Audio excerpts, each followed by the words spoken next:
Hello there my RPG lovers and welcome to another video.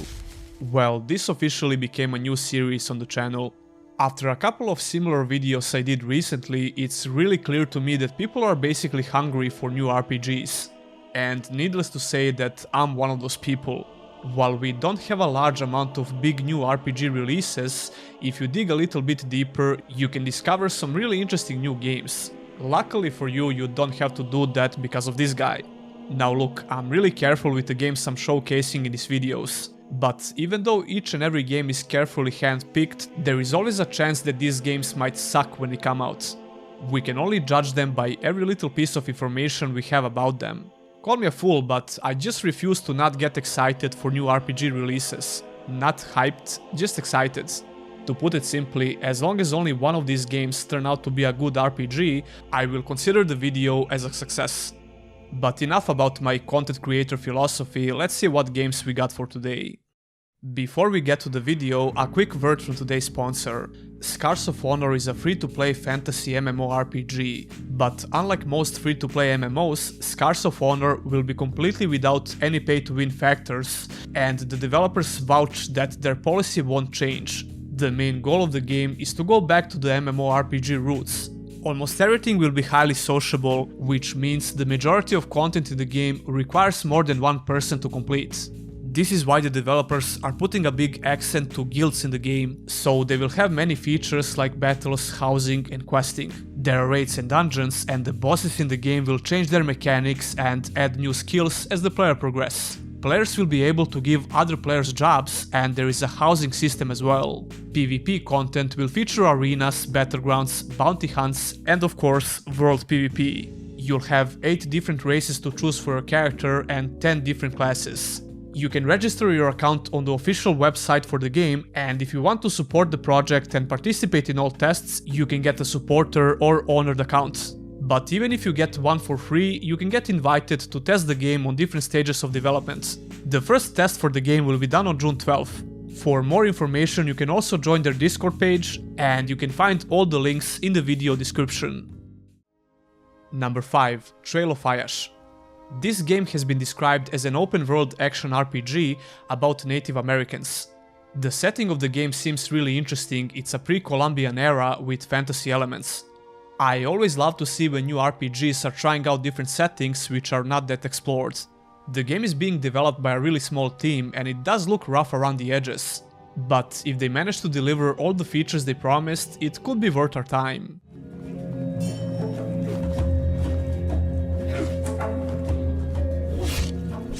You play a character called Ayash, who was once a respected member of his tribe, until a trusted family member betrayed and framed him. Alone and without aid, Ayash must redeem himself amidst the intrigue of tribal society and the monsters lurking in the wilderness, or perhaps avenge himself on those who abandoned him. Apparently, there are various Native American tribes in the game that will interact between themselves and the player as well. What really caught my attention in all the listed features for the game is the dialogue system. Period-accurate dialogues based on native beliefs and traditions. In our opinion, there is nothing worse than a period or a fantasy-centric story where everyone speaks in modern, anachronistic American-style English. Our dialogue is also accurate for the time, allowing the players to truly roleplay as a part of the world that existed centuries ago. That sounds pretty cool and it could be interesting to experience. There was a playable demo a couple of months ago, but unfortunately I didn't have the chance to play it. You can find the gameplay in the demo from a couple of videos on YouTube, and to be honest, it looks like it needs a lot more work. I couldn't find any official information about the current state of the game, but judging from the demo, this seems like an early alpha build. Despite all of that, it still looks like it could be fun, especially because of the setting. The release date for this game is yet to be announced. Number 4. Thymesia.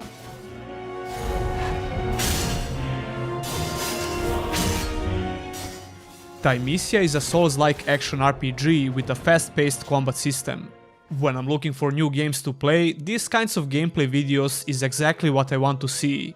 The trailer for this game is pure action and the gameplay looks pretty damn good. Like I said, it's a Souls-like game which is kinda obvious, but I'm getting a stronger Bloodborne and Darksiders 2 vibe from watching these videos. Almost everything that I could see from the trailers seems really polished. That's especially impressive considering that Thymesia is being developed by a small indie studio. The environments are nice, the bosses seems interesting, and like I said, the combat itself looks great. Developing a fast-paced third-person action combat system that actually looks this good is undoubtedly a great challenge for a studio of any size, let alone an indie developer. One of the interesting gameplay features in Thymesia is the plague weapon system.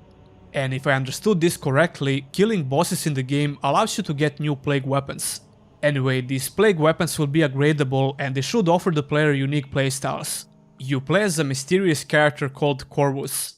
While progressing through the game, you will recover your shattered memories. It seems like this game will have multiple endings, which is always great to experience in an RPG of every type. The ending you get will depend on your choices throughout the game and items you've collected. That's pretty much everything we know about this game. Thymesia looks really promising and it definitely deserves to be on this list. When it comes to the release date, well, it's coming soon. According to the Steam page at least.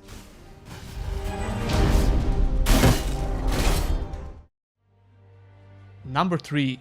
Alaloth, Champions of the Four Kingdoms.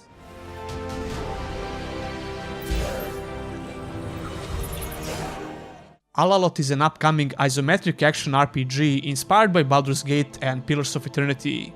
But unlike those great RPGs, Alaloth will have a skill-based action combat system. Even though they labeled this combat system as fast-paced, I wouldn't exactly agree, judging by the gameplay footage at least. And I'm not saying that as a negative thing about the game. If the combat is more skill-based, it shouldn't be extremely fast, especially in a game of this type. It neither should be slow and sluggish, but Alaloth seems to aim for something in between. The combat is a big selling point when it comes to this game, so I hope the mechanics are interesting. When it comes to other features, this game lets you customize your character with more than a couple of interesting options. There are 40 different clans that you can join, and this should affect your dialogue options in the game, as well as some other gameplay features. That would be really interesting to experience, but 40 clans sounds ridiculously high. I just hope it's not quantity over quality when it comes to this feature. This kinda reminds me of Mount & Blade Bannerlord, and what's funny about that, the design of some UI elements is actually pretty similar. Another feature that I'm curious about is the alignment option. You can select good, evil or neutral in the character creation option. It will be interesting to see how this will affect the gameplay. So Alaloth has some proper RPG features that you would expect to find in a decent RPG. But are they any good? Well, we obviously don't know that yet, but I like what I'm seeing here. There is a reason why Champions of the Four Kingdoms is in the title. And if it's not obvious already, the game has 4 different zones that you're going to explore. Your main objective is pretty generic actually, you have to kill Alaloth, the main antagonist of the game. But just because the main objective of the game is simple, it doesn't mean the story is going to be bad. I'm actually really excited to play this game and cover it on the channel. But when? Well, we don't have the exact release date, but it should come out during the current year.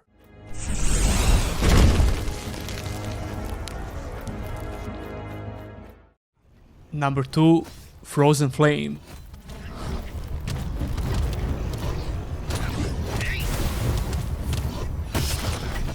This is the only game on the list that I could actually play for a little bit. Actually, little bit might be an overstatement because I managed to finish the demo on the Steam in less than 10 minutes. But even so, I got some pretty good insight of what this game is going to be. Frozen Flame is a highly stylized open-world survival RPG. You can play it alone or with friends on locally hosted games and online realms. Let me start by saying that this game looks absolutely gorgeous. I know that some people won't prefer the cartoony art style, but if you don't have problems with that, you will love how the game looks. In my short time with the game, I got to experience how the gameplay works and a very small part of the story.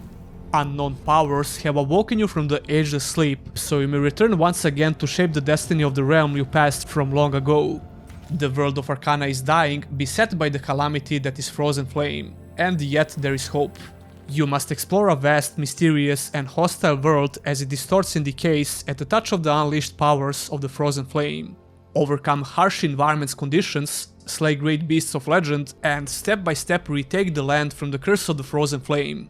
Your actions directly influence how events unfold over the time and ultimate fate of Arcana.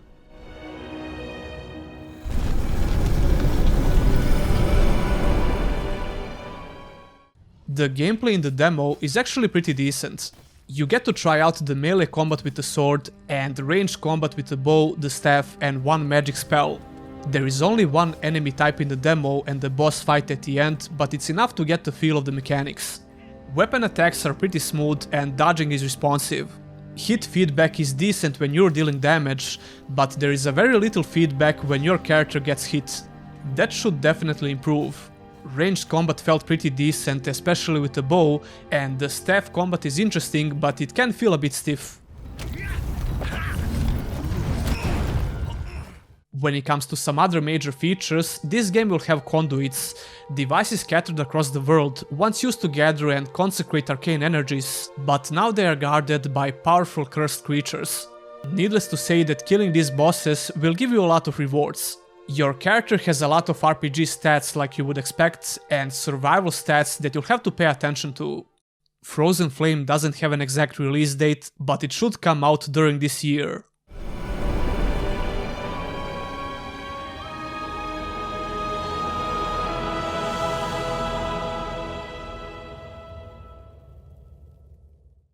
Number 1. Atomic Heart.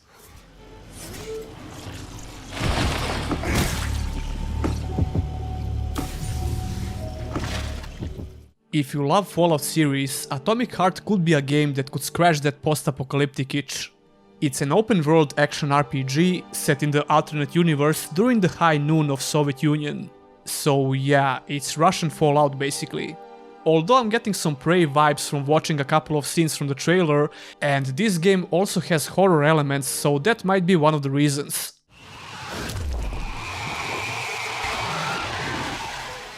I'm not sure if this is a AAA game, but it definitely has a pretty decent budget. That's not hard to notice by just watching the gameplay trailers. You play as a special KGB agent who is investigating the catastrophic event at Facility 3826. The global system failure happened at the same facility, causing machinery to rebel against the people. You're going to explore these huge facilities and test sites in order to find out more about the employees and the Soviet secrets. One of the biggest features of the game, according to developers, is the ecosystem. A neural network named Collective unifies ground-based and flying robots alike into a single hive mind. If you are noticed either above or under the ground, the reinforcements from the nearest factory will come and kill you. It seems like crafting will be a big deal in this game. Craft and Modify use pieces and components with the Chaika 3.0 device to create more than 30 types of melee weapons and firearms. Cassette cartridges and various modifications will help you use the environments to your advantage and exploit enemy vulnerabilities. Besides crafting, you also have some special abilities that you can use. Even though I personally don't exactly love these post-apocalyptic settings, I'm going to play this game for sure. Like I said, it looks really polished, although the performance in some of these gameplay scenes is not great. You can clearly see how the frame rate tanks, but I hope this is just because the game is still in development. The release date for Atomic Heart is yet to be announced.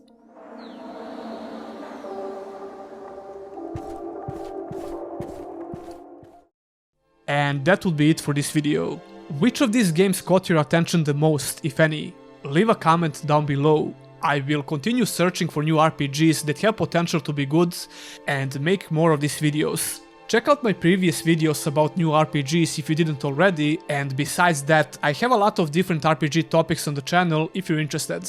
Don't forget to subscribe for more RPG content. If you want to support the channel in the long run, consider becoming a Patreon or a YouTube member. You can get your name on the end credits, as well as some other perks like early access to videos, Discord roles, my plans for future content, etc. etc. That will be all, and I'll see you in the next one.